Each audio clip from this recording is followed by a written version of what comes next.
बिस्मिल्लाहिर्रहमानिर्रहीम अस्सलाम वालेकुम जी। आज फाइनेंशियल अकाउंटिंग का 14th लेक्चर रिकॉर्ड करने जा रहा हूँ। अच्छा जी, आज इस लेक्चर में हम इंशाल्लाह डिस्कस करेंगे हमारे कुछ चैप्टर्स ऐसे हैं जो बड़े छोटे हैं, लेकिन डिस्कशन तो उस पर ज़रूरी है क्योंकि पर्चों में आ जाते हैं। ठीक है, अकाउंट्स के टाइप्स और बुक्स ऑफ ओरिजिनल एंट्री जो है उसके बारे में आज पढ़ेंगे। जो डे बुक्स होते हैं, नॉर्मली टीचर्स उसको डे बुक्स कहते हैं, purchase day book, sale day book. अच्छा जी, डे बुक्स पढ़ने से पहले आप लोगों को मैं पहले भी समझा चुका हूँ कि लेजर्स जो होते हैं एक्चुअली, एक मिनट जी, ये लेजर्स का 8 नंबर चैप्टर, हाँ जी, बुक्स ऑफ ओरिजिनल एंट्री। अच्छा जी, ये इसमें लेजर के कुछ टाइप्स बताए हैं। ठीक है जी, मुख्तलिफ़ किताबों में लेजर के टाइप्स मुख्तलिफ़ ऑथर्स ने मुख्तलिफ़ तरीके से लिखे हैं। हम फ्रैंकफर्ट की आज डिस्कशन करते हैं। मैंने मुकज्जी साहब के भी देखे हैं, तो कुछ अकाउंट्स जो है वो उनको कहीं और वो प्लेस करते हैं ना, उसको वहाँ पे प्रेजेंट करते हैं। अच्छा जी, books of original entry, books of original entry कहते कैसे हैं वो ज़रा फ्रैंकफर्ट साहब की किताब से ज़रा पढ़ के देखते हैं।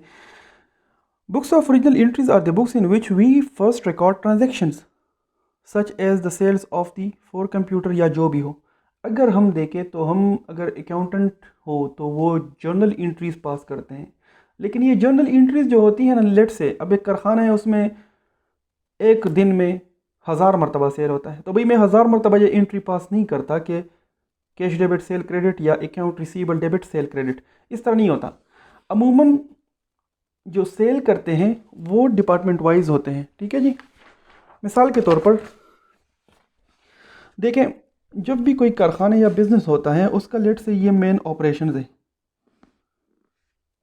ठीक है, जो मेन कारखाना है जिसमें काम होता है या जिसमें मैन्युफैक्चरिंग होती है, जो भी है ना, अब इस कारखाने में मेरा बिजनेस है, लेट से मैं मैन्युफैक्चरिंग नहीं करता, मैं ट्रेडिंग ही करता हूँ। तो भाई मेरे पास जब माल आएगा, जब मैं परचेज़ करूँगा तो वो मेरे कारखाने के अंदर आएगा। ठीक है, मैं उसको रिकॉर्ड करूँगा अपने पास। जब मैं उसको सेल करूँगा तो वो मेरे कारखाने से निकलेगा।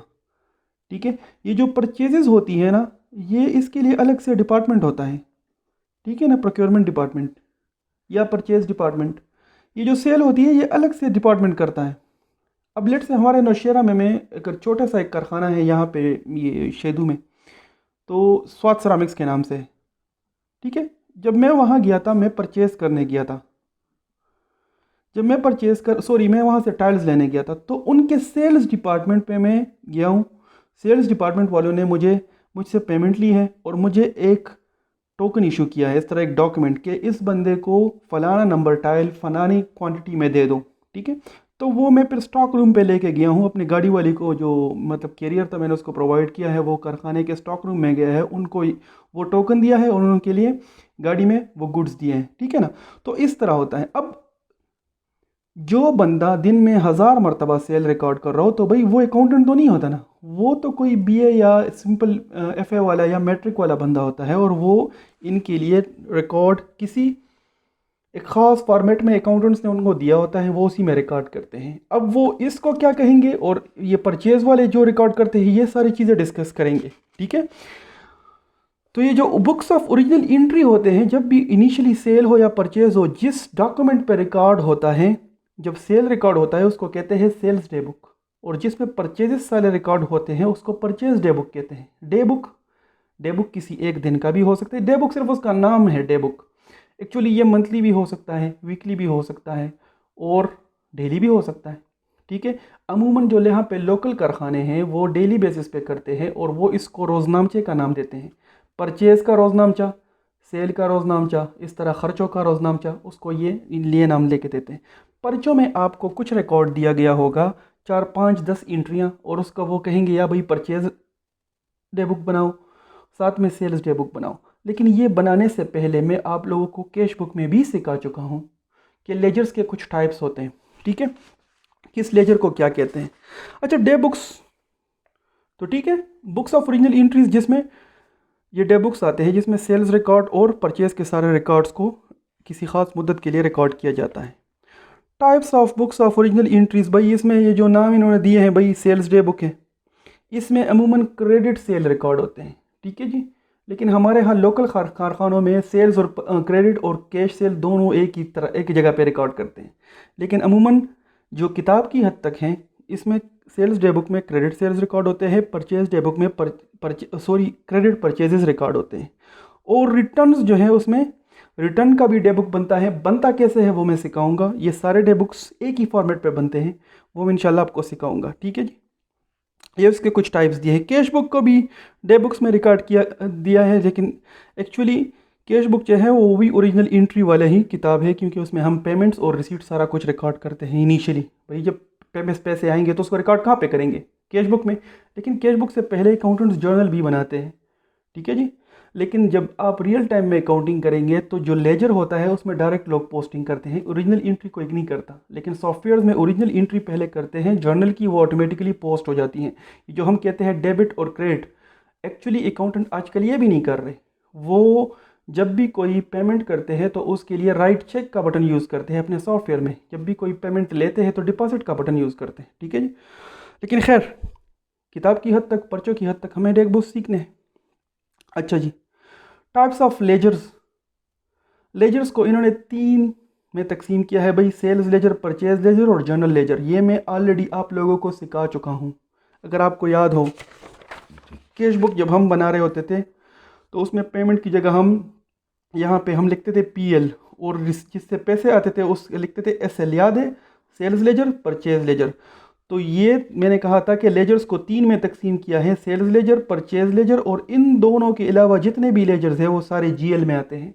तो टाइप्स ऑफ लेजर्स कितने हो गए? 3। और इस पर काफ़ी किताबें मुतफिक हैं।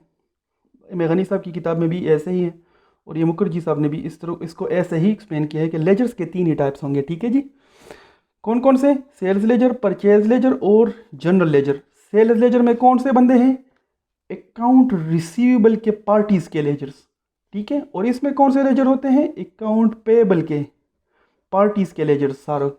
और इसमें कैश, बैंक, सारा कुछ, बाकी इन दोनों के अलावा सारे लेजर्स यही होते हैं। बल्कि इन दोनों के अगर कोई कंट्रोल अकाउंट बने हो या इनके एग्रीगेट अकाउंट हो, वो भी इसी में पड़े होते हैं। इवन सेल का लेजर भी इधर ही होता है, परचेज का लेजर भी इधर ही होता है। लेकिन जो पार्टीज के लेजर्स हैं, अकाउंट रिसीवेबल वाले, उनको सेल्स लेजर कहते हैं, और अकाउंट पेबल वाले उनको परचेज लेजर्स भी कहते हैं, ठीक है। इन्होंने भी किताब में भी ऐसे ही एक्सप्लेन है। Sales ledger, this is for customers personal account. भाई कस्टमर्स जिन पे हम सेल करते हैं उनके पर्सनल अकाउंट्स हैं ये, ठीक है। This is for suppliers personal account, भाई जो हमें सप्लाई करते हैं, सप्लायर्स भी इसको कहते हैं, वेंडर्स भी कहते हैं। General ledger, this contain the remaining double entry accounts such as those related to expense, non current assets, capital, और जितने भी बाकी सारे लेजर्स हैं वो सारे GL में आते हैं, इनको हम GL कहते हैं, ठीक है। अच्छा, फिर उन्होंने एक डायग्राम सा दिया है, इसको भी देख लें। कोई ऐसा इतने ज़रूरी है नहीं डिस्क्रिप्शंस। हाँ, यहाँ पे ये जो टाइप्स ऑफ अकाउंट्स हैं ना, इसमें अमूमन एक ऑथर्स के आपस में कुछ चीज़ें, वो कुछ अकाउंट्स यहाँ पे इन्होंने मेंशन किए होंगे, लेकिन दूसरे ऑथर्स उसको कहीं और जगह पे प्लेस कर देते हैं। भाई टाइप्स ऑफ अकाउंट्स में ये कहता है कि 2 तरह के लेजर्स अकाउंट्स हैं, पर्सनल और इम्पर्सनल, ठीक है जी। वो कहता है टाइप्स ऑफ अकाउंट्स जो हैं वो है पर्सनल और इम्पर्सनल, ठीक है जी। पर्सनल में वो कहता है कि भाई इसमें जो एक्चुअली वो SL और PL वाले, परचेज लेजर और सेल्स लेजर वाले जो अकाउंट्स है वो सारे यहाँ पे आएंगे, ठीक है जी। मतलब डेटर्स के और क्रेडिटर्स के सारे लेजर्स इसमें वो प्लेस करता है। जो इम्पर्सनल है ना, ये पर्सनल का लफ्ज़ भी आ रहा है ना, इसमें पर्सन इन्वॉल्व होता है, ठीक है जी। ये जो इम्पर्सनल वाले हैं इसमें बाकी सारे आ जाते हैं।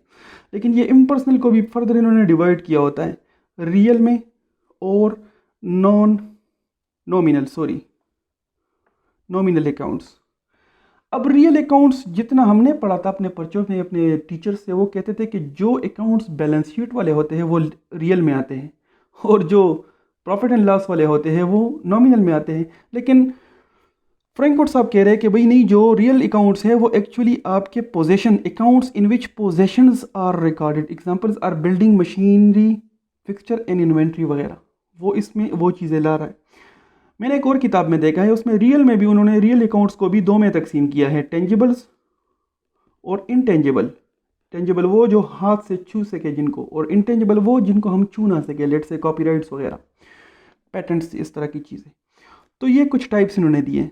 नॉमिनल में वो कह रहा है यहाँ पे, फ्रैंकफर्ट साहब भी कह रहे हैं कि एक्सपेंसेस इसमें आ जाते हैं, लेजर्स उसके, इनकम के लेजर्स आ जाते हैं, लेकिन उसने यहाँ पे कैपिटल को भी इंक्लूड किया है। एक्चुअली कैपिटल को मुखर्जी साहब की किताब में यहाँ पे प्लेस नहीं किया, लेकिन इसने कैपिटल को भी यहाँ पे प्लेस किया है। एक्चुअली कैपिटल बैलेंस शीट का अकाउंट है और ये हर साल कैरी फॉरवर्ड होता है, ख़त्म नहीं होता किसी साल में। लेकिन चले, किताब की हद तक तो ऑथर है, उनने कुछ सोच समझ के ही किया होगा। अच्छा जी, हमारा जो मेन फोकस है वो अकाउंट्स सीखना, मतलब यहाँ पे अकाउंट्स के टाइप सीखना नहीं है, वो ऑलरेडी मैं आपको कैश बुक में पढ़ा चुका हूँ। हमारा जो मेन मकसद है यहाँ पे वो है चैप्टर नंबर 11, जिसमें हम डे बुक्स सीखेंगे। भाई डे बुक्स बनाते कैसे हैं, बनाने के हद तक तो एग्जांपल्स काफ़ी इस किताब में है, लेकिन हम सीधे सीधे क्वेश्चन पे आएंगे। बल्कि एक काम करते हैं, ज़रा चैप्टर को गो थ्रू करते हैं कि चैप्टर में है क्या। अच्छा जी, कैश सेल्स। भाई कैश सेल्स कौन से होते हैं, वो सेल्स जो हम किसी से डायरेक्ट कैश ले और उनको गुड्स दे दें। क्रेडिट सेल्स जो भाई किसी कुछ मुद्दत के लिए होते हैं, कि वो एक महीना या एक हफ्ता या 2 हफ्ते या 2 महीने बाद पेमेंट करेंगे। इनवॉइस क्या होता है भाई, ये इनवॉइस जो है ये इंशाल्लाह हम इसके अलग अलग, इनका अलग चैप्टर है वेट के नाम से, VAT, VAT, value added tax. उसमें ये इनवॉइस दोबारा से भी पढ़ेंगे, लेकिन चले यहाँ पे भी समझा देता हूँ। ये मैंने बारहा समझाया भी होगा पिछले लेक्चर्स में। जब भी कोई बंदा सेल करता है तो अपने गुड्स के साथ एक डॉक्यूमेंट को अटैच करता है कि भाई ये गुड्स मैंने फ़लाने बंदे पे बेचे, फ़लाने रुपए में तारीख़ पे, इतने इसकी मालियत है, इतनी इसकी क्वांटिटी है। उस डॉक्यूमेंट को सेल्स कहते हैं। और वो इशू कौन करता है, जो बंदा सेल करता हो, ठीक है। और जो उसको रिसीव करता है उसको वो परचेज इनवॉइस भी कह सकते हैं, और अमूमन हमारे लोकल मार्केट में उसको कहते हैं बिल, ठीक है जी। भाई जब भी हम कोई चीज़ खरीदते हैं उसके साथ बिल मिलता है ना, तो वो हमारे लिए बिल है, लेकिन जो दे रहा है उसके लिए क्या है, इनवॉइस है। जैसे वापडा की तरफ से, हमारे पाकिस्तान में वापडा से बिल्स आते हैं, तो हम क्या कहते हैं, भाई हमारा बिल आ गया कि नहीं, तो हमारे लिए बिल है ना। लेकिन वापडा के लिए वो क्या है, वो इनवॉइस है उनके लिए। भाई वापडा ने हम पे बिजली बेची है, तो बिजली का बिल भेज देते हैं कि भाई ये हमारी इनवॉइस है, ठीक है जी। अच्छा चलें, ये तो कुछ नाम थे जो सीखने थे। अब परचेज डे बुक और सेल डे बुक और ये चीज़ें बनानी कैसी हैं, उसके सवालात कैसे पेपर में आते हैं, वो ज़रा सीखते हैं। अच्छा जी, इंटरनल चेक, सेल्स, परचेज, चीज़ों को इग्नोर करते हैं, आपके सीखने की नहीं है। अच्छा जी, क्वेश्चन आता होता है पर्चों में इस तरह। इस क्वेश्चन को ज़रा देखते हैं, इसके स्क्रीनशॉट ले लें। क्वेश्चन नंबर 1 और 2, 3 जितने भी हैं, इस पेज के स्क्रीनशॉट ले लें काइंडली अपने पास, और फिर मैं बुक को साइड रख के क्वेश्चन सॉल्व करवाता हूँ, ठीक है। स्क्रीनशॉट होपफुली आपने ले लिया होगा, ना लिया हो तो वीडियो को रिवाइंड कर दें। अच्छा जी, सॉरी मेरा कैलकुलेटर तो खैर मेरे पास अभी है नहीं, लेकिन ये इसमें इतनी हैवी कैलकुलेशन इसमें है नहीं। अच्छा जी, ये क्या कह रहे, you are to interrupt the sales day book from the following details, posted the items to the relevant account in the sales ledger and then show the transfer of the sales account in the general ledger। भाई क्या रहा है, वो कह रहे भाई day book बनाओ। जो ट्रांजेक्शन्स मैंने दिए हैं, अगर इसको हम गौर से देखें तो 1 महीने के हैं, मार्च 2019, मार्च 2019 के कुछ ट्रांजेक्शन्स हैं। और अगर आप इसको गौर से देखें तो क्रेडिट सेल्स ही है सारे। मैंने आपसे कहा था जो डे बुक्स होते हैं उसमें क्रेडिट सेल्स रिकॉर्ड होते हैं। पेपर में भी रियल टाइम में लोग उसमें कैश भी रिकॉर्ड करते थे, लेकिन एक्चुअली इस क्रेडिट सेल्स यहाँ पे आने चाहिए। अच्छा जी, अब इसको मैं बनाऊंगा कैसे, वो 3 चीज़ें हमसे मांग रहा है। भाई डे बुक बनाओ, उसके बाद उसके सेल्स लेजर में, सेल्स के जो लेजर्स होते हैं जिसमें पार्टीज़ के नाम आते हैं वो भी बनाओ, और उसके बाद जो एग्रीगेट सेल है उसको जनरल लेजर में जो सेल का अकाउंट होता है उसमें भी शिफ्ट कर दो। बनाएंगे कैसे भाई, सेल्स डे, ये एक फॉर्मेट सीख लें, purchase day book, sale day book, purchase return day book, या रिटर्न आउटवर्ड डे बुक उसको भी कह सकते हैं, सेल्स रिटर्न डे बुक या रिटर्न इनवर्ड डे बुक, दोनों एक ही चीज़ है। वो सारी चीज़ें इसी एक फॉर्मेट से बनती है। भाई सबसे पहले क्या है, डेट लिखो, फॉर्मेट बनाओ, ठीक है। डेट के साथ सामने लिख दो भाई पर्टिकुलर्स। आपकी ये जो फ्रैंकफर्ट की किताब है, ये तो यहाँ पे पर्टिकुलर्स नहीं लिख रहा, सीधे सीधे बस इसके नीचे लिख दे, लेकिन पर्टिकुलर्स लिख दिया करो, ठीक है जी। साथ में इनवॉइस का नंबर। इसमें एक और नाम आ रहा है फोलियो। फोलियो किसको कहते हैं?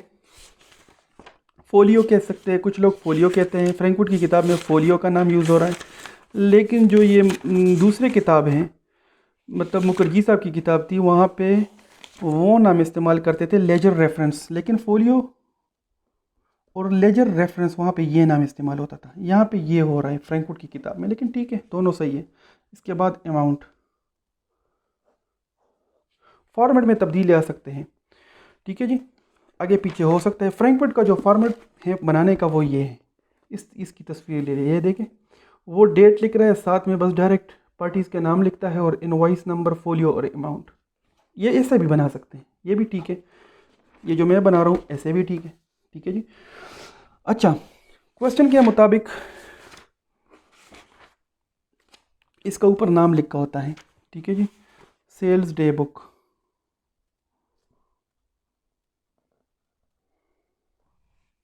क्या नाम लिखा है मैंने? Sales day book. ये क्यों लिखा है? क्योंकि सवाल में उसने मुझसे सेल्स डे बुक बनाने का कहा है। अब इस तरह का जब भी क्वेश्चन हो तो उसमें यहाँ पे तारीख लिख दो 2019, उसके नीचे लिख दे मार्च महीना, और सामने लिख दे 1-3, जो भी तारीख है सारे डेट्स को उसके सामने लिख दे। उसके सामने लिख दे भाई क्रेडिट सेल्स, जितने भी सेल्स दिए हैं सबको यहाँ पे लिख दें, क्योंकि ये तो उसी एक महीने के हैं ना, ठीक है जी। क्रेडिट सेल्स टू पीराइन, इसके बाद क्रेडिट सेल्स टू,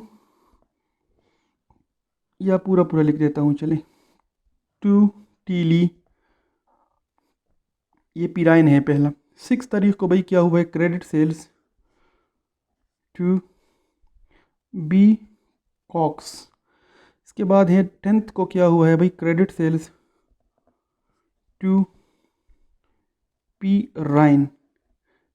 इस पे गौर करें, पीराइन को यहाँ पे भी सेल हुआ है, पीराइन को यहाँ पे भी सेल हुआ है, 2 मरतबा हुआ है, लेकिन ये अलग तारीख को हुआ है, ये अलग तारीख को, इसलिए दोबारा इसको अपने तारीख पे दोबारा भी लिखा है। भाई एक बंदे को हम 4 मरतबा भी सेल कर सकते हैं, 10 मरतबा भी कर सकते हैं, ठीक है जी। अच्छा जी, 17 तारीख को क्या हुआ है? Credit sales to J Lock. इनके सामने इनके अमाउंट्स भी लिखते हैं। भाई इस सवाल में अगर आप देखें तो कोई इनवॉइस नंबर गिवन नहीं है, कोई फोलियो गिवन नहीं है। अगर सवाल में इनवॉइस नंबर्स गिवन हो तो सामने इनवॉइस नंबर यहाँ पे इनके लिख दो, अगर लेजर रेफरेंस गिवन हो तो भी फोलियो के लिख दो। सेल्स लेजर नंबर 12, 13 जो भी होंगे ना, अगर सेल्स के लेजर्स के नंबर गिवन हो तो यहाँ पे लिख दो, लेकिन ख़ुद से भी नंबर दे सकते हैं, SL1 SL2। भाई सेल्स लेजर्स में इसके नंबर होंगे ना। ये पीराइन कौन है? इसका सेल्स में कोई लेजर, चले मैं खुद से देता हूँ SL1 पे, क्वेश्चन में है नहीं, इसको मैं देता हूँ SL2, इसको देता हूँ SL3, इसको देता हूँ SL1। ये मैंने क्यों 1 दिया भाई? पीराइन का एक ही लेजर होगा, दोबारा दोबारा किसी बंदे का लेजर नहीं बनता, एक ही लेजर में उसकी सारी एंट्रियाँ आती है, तो ये दोनों इसलिए सेम है। और से देखें, ठीक है। ये नंबर मैंने खुद से इसलिए दिया ताकि आप लोग ये सीख लें। अच्छा जी, जेलॉक को मैं SL5 देता हूँ। इसके बाद है कौन सी तारीख है? 19th भाई, 19, 27 एंड 31। क्रेडिट सेल्स टू एमगोरे। इसके बाद है क्रेडिट सेल्स टू सी चेन, और इसके बाद है जी वेस्ट, ठीक है। ये सारे पूरे पूरे आपने लिखने हैं। अब इनके अमाउंट्स, ये चलिए SL6 लिख कर देता हूँ, SL7, SL8। इनके सामने अमाउंट लिखते हैं 700, 320, 50, 220, ठीक है जी, 960, 220, 95, और ये है 365, ठीक है जी। ये ज़रा मैं इसको कैलकुलेट कर लूँ, मैं लैपटॉप पे करता हूँ, मेरा कैलकुलेटर भी है नहीं मेरे पास कैलकुलेटर। अच्छा जी, इसकी अमाउंट है 700 plus 320 plus 50 plus 220 plus 960 plus 220 plus 95 plus 365, 2930। हो सकता है प्लस माइनस में मैंने गलती की हो, आप लोग ठीक से कर ले। 2930, ठीक है जी। ये चीज़ जो क्वेश्चन में गिवन है उसी के डेट सारे लिख के, उसी के डिस्क्रिप्शन लिख के, उसी के अगर सेल लेजर फोलियो नहीं है तो क्वेश्चन में ये अगर ना भी लिख के तो ठीक है, ये तो मैंने आपकी समझने के लिए लिखे। अमाउंट्स भी सिर्फ लिख दें तो ये आपका सेल्स डे बुक बन गया। अगर इसी तरह सेल्स की जगह परचेज के डिटेल्स गिवन हो तो भाई यहाँ पे नाम परचेज डे बुक आ जाएगा और उसके सारे पर्टिकुलर्स एज इट इज़ यही फॉर्मेट यूज़ करेंगे, वो हो जाएगा परचेज डे बुक। अगर रिटर्न इनवर्ड किसको कहते हैं? सेल्स रिटर्न के कुछ ट्रांजैक्शंस इस तरह दिए हों कि सेल्स रिटर्न बाय पीराइन या सेल्स रिटर्न बाय टीली, वो सारा कुछ यहाँ पे लिख दो और ऊपर नाम चेंज कर दो, रिटर्न इनवर्ड डे बुक या सेल्स रिटर्न डे बुक। ठीक है। अगर परचेज रिटर्न या रिटर्न आउटवर्ड डे बुक बनाना हो तो ये यहाँ पे सिर्फ नाम चेंज करना है और यहाँ पे ट्रांजैक्शंस वगैरह चेंज हो जाएंगे, बाकी फॉर्मेट सेम रहेगा। लेकिन इसके जो अपोजिट अभी लेजर्स बनेंगे, अब इस क्वेश्चन में हमसे 3 चीज़ें रिक्वायर की थी हैं। वो तो पहला था डे बुक, भाई ये डे बुक तो इस तरह बनता है। इसके बाद उसने हमसे मांगा है क्या कि भाई आप सेल्स लेजर्स बना दे इनके।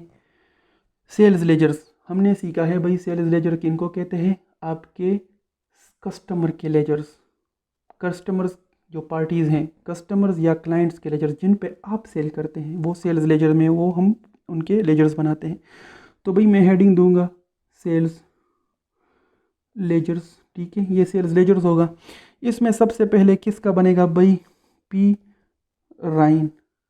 इसका लेजर रेफरेंस SL1 मैंने दिया है तो मैं लिख देता हूँ अपने पास, लेकिन ये लिखने की ज़रूरत भी नहीं है क्योंकि सवाल में गिवन नहीं है, मैंने खुद से लिखा है। इसके बाद अगला लेजर बनेगा भाई टी ली का, ये L2, अगर सॉरी SL2 ना भी लिख के तो ठीक है। अच्छा, जिनके फिगर्स डालते हैं, ये कौन सी तारीख के इसने सेल किया है भाई? 700 रुपये का पीराइन ने सेल किया है, तो भाई इसकी एंट्री क्या होगी? सेल्स अकाउंट रिसीवेबल, ये अकाउंट रिसीवेबल का लेजर है, तो भाई इसमें 700 रुपये डेबिट होंगे 1 तारीख को। किसकी वजह से भाई? सेल की वजह से। इसका अगली एंट्री इसकी कहाँ जाएगी भाई? सेल में जाएगी। ठीक है, एक मिनट।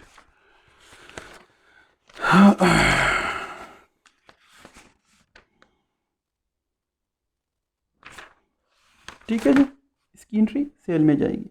अब ये 320 यहाँ पे इसमें डेबिट होंगे 3 तारीख को सेल की वजह से। इसी तरह सारों के लेजर्स बनेंगे। बी कॉक्स का 50 रुपये का है भाई, सेल की वजह से 6 तारीख को। इसी तरह अगला, अच्छा ये SL1 का ही है, राइन को ही एंट्री हुई है 220 की सेल की, और किस तारीख को भाई? 10 तारीख को। ठीक है जी। उसके बाद है जे कॉक्स की है भाई 960 रुपये के सेल्स हैं, तारीख़ है 17 और सेल के नाम से। इसके बाद है भाई GM कोर है या गोरे है जो भी है, इस पे सेल हुआ है 220 का, और सामने सेल लिख दो और तारीख़ लिखो भाई 19। ठीक है जी।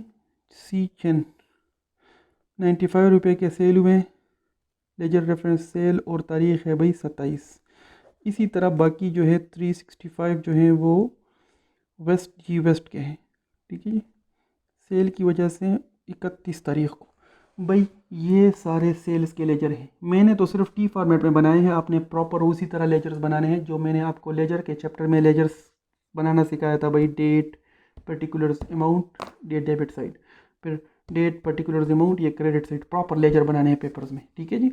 लेकिन समझाने की हद तक ये काफ़ी है। ये सारे लेजर्स हैं, इनके क्लोजिंग बैलेंस जो है भाई कैरीड डाउन 920, इसका कैरीड डाउन 320, इसका कैरीड डाउन 50, इसका 960, 220, इसका 95 और इसका 365। और जिस तरह प्रॉपर लेजर में नीचे टोटल्स होते हैं वो बना लेने हैं। ठीक है जी। ये पार्ट 1 का आंसर है। टे बुक ऐसे बनाते हैं, उसके लेजर्स ऐसे बनाते हैं। सेल्स लेजर उसने कहा है भाई जनरल लेजर में आपका सेल अकाउंट, तो जनरल लेजर कैसे होता है? जनरल लेजर का भी इस तरह हेडिंग प्रॉपर होता है, उसके अंदर हर किस्म के लेजर्स होते हैं, लेकिन अगर उसमें मैं सेल्स का लेजर बनाऊँ तो सेल्स का लेजर ऐसे होता है।